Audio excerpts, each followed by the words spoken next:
for being here and post-Japan visit, of course, with the Amino Group. We have here Sir Elias Dagan from Taytay Rizal, tama? Tama na. Ang trabaho niyo, sir? Contract. Contractor. General contract. General contract. Ano mga kinokontract mo sa building mo? Ano? Townhouses. Townhouses.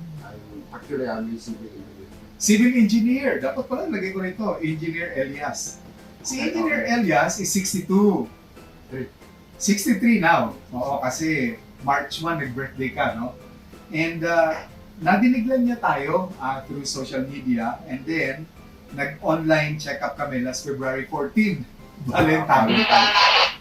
Valentine pa naman. Very memorable.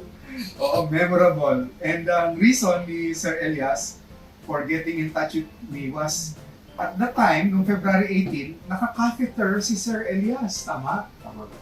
Naka-catheter. And nung pumunta siya sa akin, dala-dala niya yung February 15, chemistry niya ng PSA, 55.55. So, we did some treatments, the usual treatments natin dito sa clinic.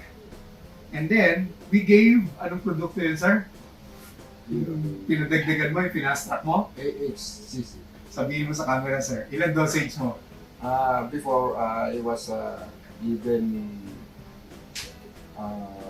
One capsule. one capsule 3 times a day. And Initial. Then, Then, then I asked Dr. Bien to make it an additional rapid dosage. dosage. So he gave me 3 tablets 2 times a day.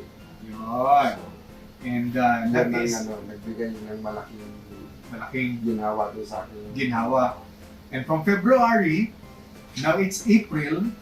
Sir, yung February mo, ilan ang iyong PSA? It was 55.55. And repeat, nung April, eto lang ha, So, April 19. A matter of 2 months, O, ilan na? it became 19.02 55, milligrams. 55 to 19. It was reduced by 36. 36 points, no? Yes, no. So, we just continue. Laki. Laki.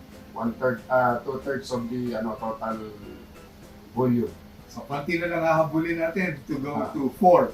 Or to back to normal. To normal. God willing, no? Sana nga pa, ano ng Panginoon.